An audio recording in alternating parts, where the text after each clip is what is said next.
Bom dia aos empresários, dirigentes da FCDL e de todas as CDLs do Rio Grande do Norte, meus amigos, minhas amigas.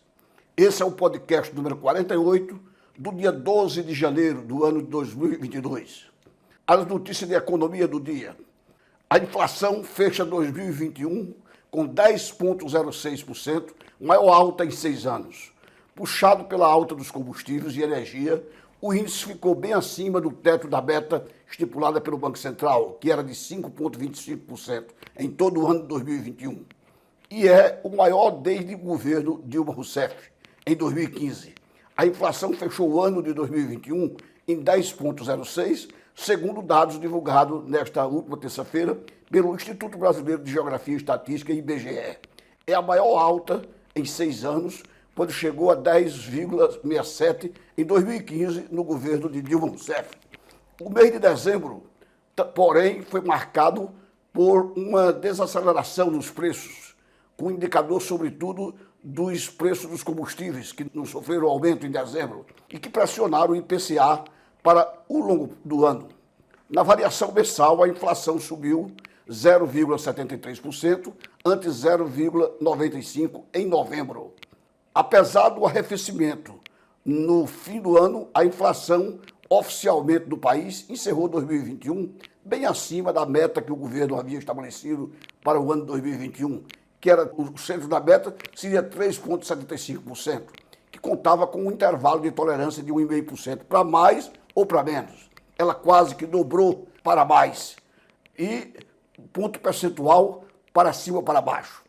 O resultado veio acima do esperado. A expectativa dos especialistas ouvidos pela Reuters, que é uma agência de notícia, era de que a inflação encerrasse o ano com 9,97%.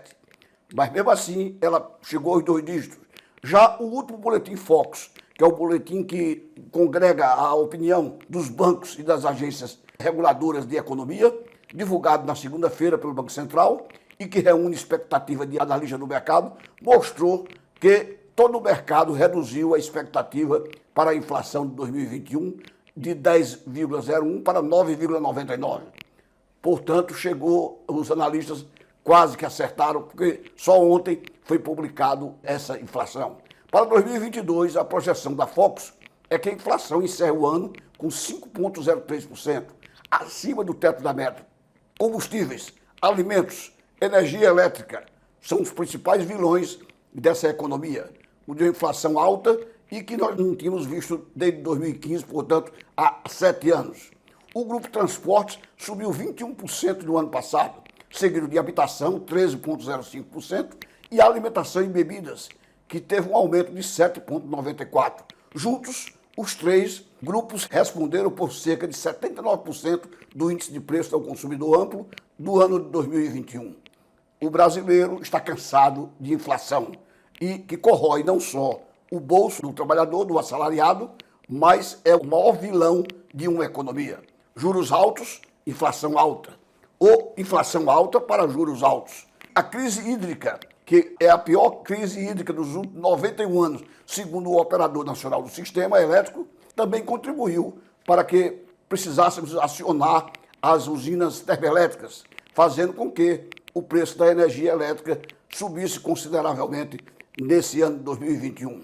Com os sucessivos reajustes das bombas, a gasolina acumulou uma alta de 47,5% em 2021. O etanol subiu 62% e foi influenciado também pela produção de açúcar, explica o gerente de pesquisa Pedro Kisvanov, do IBGE. Desde setembro está em vigor a bandeira tarifária vermelha de escassez hídrica, que acrescenta R$ 14,20 a cada 100 kWh consumidos por você, que está aí, meu telespectador, na sua conta de energia. A expectativa é que a bandeira permaneça vigente até abril de 2022, quando deverá ser regularizado o abastecimento d'água, já que agora chove bastante, consideravelmente, na região centro-oeste e no sudeste. Sudeste compreendendo Minas Gerais e parte de São Paulo e do Rio de Janeiro, e o centro-oeste com Minas Gerais, Goiás, Mato Grosso do Sul, entre outros. Os fenômenos climáticos impactaram a produção no campo, o que contribuiu para a elevação dos itens, principalmente café e açúcar, fazendo com que, segundo os analistas, tenhamos uma safra menor de grãos para este ano de 2022. Aguardemos os acontecimentos. A Petrobras subiu a partir de 0 hora de hoje, dia 12 de janeiro, os preços dos combustíveis mais uma vez. Ela comunicou ontem, terça-feira, que os preços da gasolina e do diesel às distribuidoras serão reajustados, já foram reajustados à meia-noite de hoje, entre ontem e hoje. Segundo a estatal, o preço médio da venda da gasolina da Petrobras para as distribuidoras passará de R$ 3,09 para R$ 3,24, 15 centavos a mais no litro da Petrobras para a distribuidora, o que representa um aumento de 4,85%. Já o valor do óleo diesel vai subir de 3,34 para 3,61, um aumento, portanto, aí de 8%.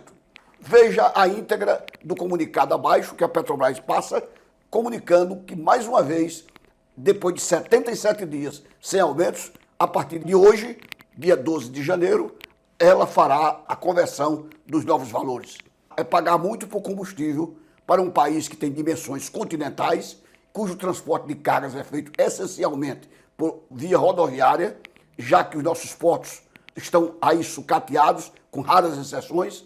Não temos praticamente vias fluviais para alavancar o transporte dessas cargas e também pelas aeronaves que não são feitas, nossos cargueiros de aeronaves são muito raros.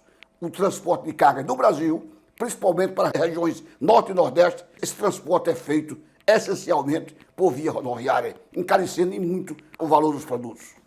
A Bolsa de Valores de São Paulo encerrou ontem com a alta de 1,79% a 103.778 pontos. E o dólar comercial foi negociado a R$ 5,61.